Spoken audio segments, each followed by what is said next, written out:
sais pas ce que vous en pensez, mais cette petite ligne droite a l'air bien sympathique. Alors on va se tenter. On va faire, on va essayer de se faire un petit 0 à au moins 80. Et puis on va voir ce que ça donne. Allez, c'est parti, sur la glace.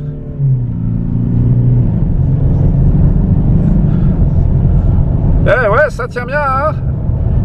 Et on a fait le 0 à 100. Alors quand on parle de conditions routières dégradées, je vous ai pas menti, regardez ici le sol. Ici, eh bien, c'est une vraie patinoire. Et comme je vous le disais, heureusement, regardez ça, eh bien, ce sont des clous. Ah oui, ici, c'est pas de trop hein, pour ces routes.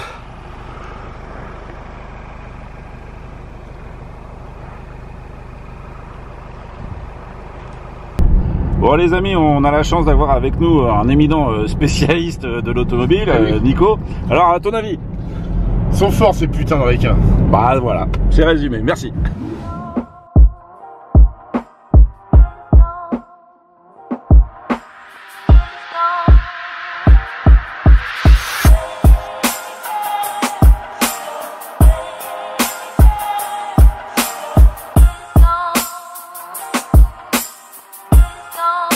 Nous voici ici donc en Suède. Il est 11 h et le soleil va bientôt se coucher. Alors on se dépêche pour vous présenter cette nouveauté, le Ford Edge. Alors c'est une nouveauté, certes, il existait déjà, mais en fait il a été complètement revu. Et notamment déjà premièrement au niveau de sa motorisation, puisque là on a un moteur 2 litres EcoBlue de 238 chevaux, qui sera le seul moteur disponible pour la France.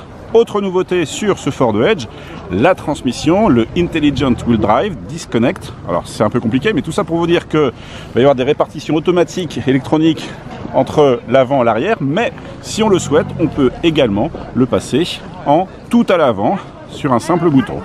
C'est plus pratique quand on est sur des endroits qui sont un peu moins enneigés qu'ici. Alors, je vous propose juste d'en faire un petit tour. Regardez ici, on est la finition Vignale. Il n'y aura que 2 finitions en France, la finition ST-Line et la finition Vignale.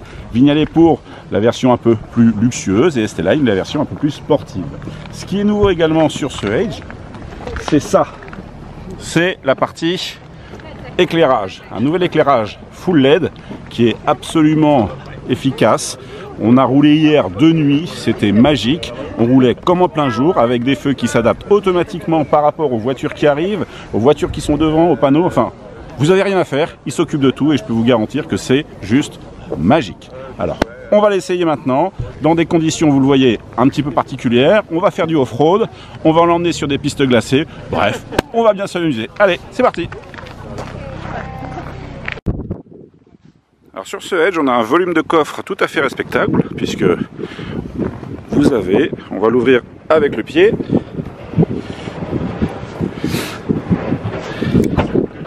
Voilà. Ici, 600 litres de disponible.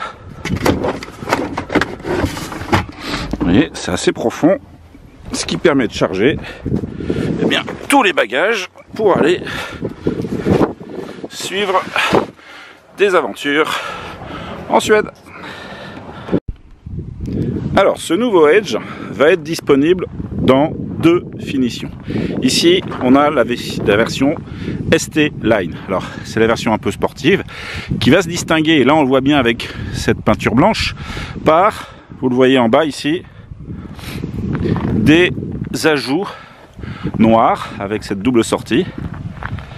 Également les jantes ici noires.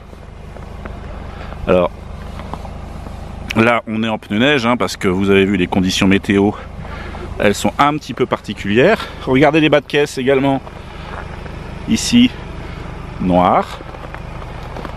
Et puis à l'avant ici on a également ici du noir laqué et la calandre en nid d'abeille également noir.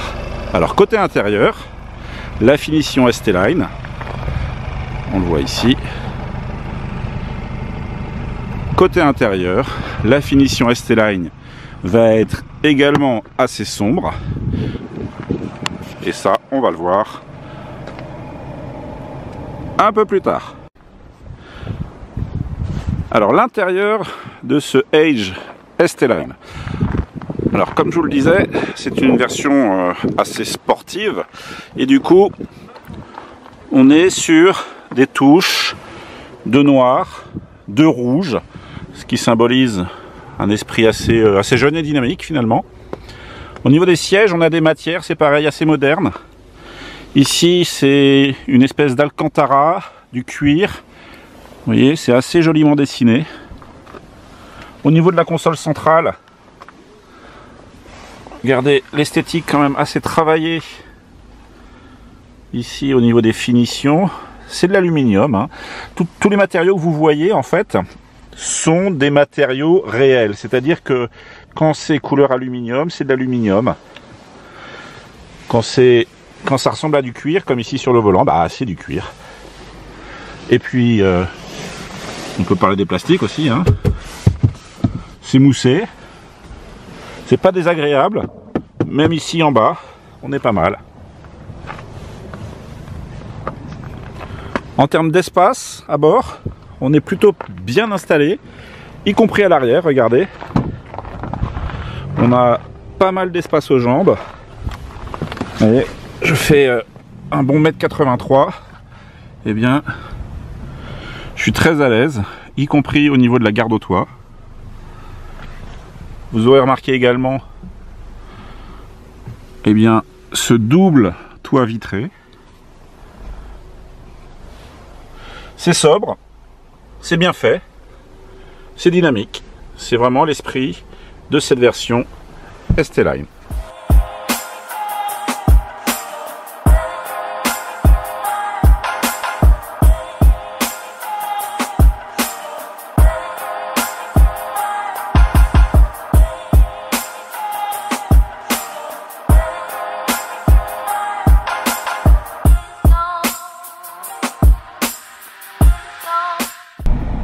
Alors les nouveautés de ce Edge sont surtout technologiques et des petites aides au quotidien, comme par exemple vous voyez là, je me suis arrêté, je suis en position donc drive, j'ai ma ceinture attachée. Et bien regardez, je vais détacher ma ceinture,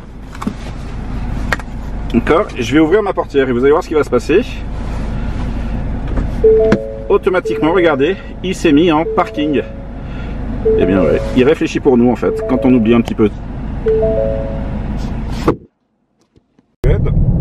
Il n'y a pas beaucoup de monde sur les routes. Et l'avantage du Edge, eh bien, c'est que regardez ici, même sur une route complètement verglacée, on peut atteindre des vitesses tout à fait respectables. Alors bon, certes, on a des pneus cloutés, mais on a quand même des qualités dynamiques assez efficaces, et notamment le répartiteur de couple entre l'avant et l'arrière, qui permet d'adapter en fait les roues motrices aux conditions routières. Dans les nouveautés de ce Edge, ils ont beaucoup travaillé sur l'ambiance intérieure. Et par exemple ici, on va baisser le son. Écoutez, le silence de roulement. Pourtant, on est sur une route dégradée, on est en pneus cloutés. On a un moteur diesel et le silence est assez exceptionnel. Il n'y a pas que le silence qui compte, il y a également la qualité sonore. Et en fait, c'est BO, Bang & Olufsen, qui a sonorisé ce Edge. Et franchement, la qualité sonore est assez exceptionnelle. On va monter le son maintenant. Je ne sais pas si vous allez pouvoir entendre un petit peu la qualité, mais je peux vous dire qu'à l'intérieur, c'est assez remarquable. Alors, un petit point de consommation ici, vous voyez, on est à 9,4 litres au 100 en moyenne. Alors, on a fait que 43 km sur des routes, alors parfois des routes verglacées, parfois des routes goudronnées, une moyenne somme toute assez raisonnable, puisqu'on a quand même pas mal sollicité ce Edge. Alors je vous le rappelle, qui est équipé du 2,8 litres EcoBlue de 238 chevaux. Et ce sera la seule version disponible en France. Alors on a ici une finition Vignale. Je vous rappelle qu'en France, seules deux finitions seront disponibles, la ST-Line et la Vignale. Regardez, on la reconnaît avec ces petites vagues ici sur la calandre. Et puis surtout, détail intéressant, regardez à l'intérieur. Les vagues sont reprises également sur les motifs de la sellerie. Donc cet intérieur de Vignale, je dirais, est beaucoup plus chic que la ST Line, même si on retrouve le même mobilier, mais on a quand même une signature un petit peu différente pour cette version chic. Alors c'est l'heure du bilan pour ce nouveau Edge. Alors nouveau surtout donc par cette mise à niveau, je dirais, technologique. Ce qu'on va retenir, c'est donc tout l'équipement à bord qui est vraiment digne des dernières avancées, notamment la conduite semi-autonome, alors qu'on n'a malheureusement pas pu tester ici sur les routes de Suède. Pourquoi? Parce que cette conduite semi-autonome se base sur, certes, la lecture des panneaux, mais également sur les tracés sur la route. Et là, ici, les tracés sur la route, en fait, il n'y en a plus puisque toutes les routes sont blanches. Mais en revanche, ça nous a permis de tester cette tenue de route qui est, il faut le dire, assez exceptionnelle. On est passé à peu près partout. La voiture a géré les différentes adhérences. On s'est toujours senti en pleine sécurité. Donc, moi, si je dois faire un bilan de ce Edge, je dirais que c'est un véhicule confortable, sécurisant. En termes de consommation, on arrive à peu près à une dizaine de litres sur des parcours parfois compliqués, ce qui n'est pas énorme pour ce 2 litres de 238 chevaux. On a les systèmes d'éclairage qui sont vraiment super la nuit. Donc un bilan plutôt positif pour ce Edge. Reste à dépenser donc au minimum les 46 000 € qu'il demande. Vous, pour cette somme-là, qu'est-ce que vous choisiriez? Est-ce que ce serait ce Edge? Plutôt chez Audi, chez Mercedes, bref. Dites-nous ici dans les commentaires ce que vous choisiriez comme SUV pour à peu près 50 000 €. Voilà, allez, je vous laisse, j'ai encore un peu de route à faire. À bientôt, ciao.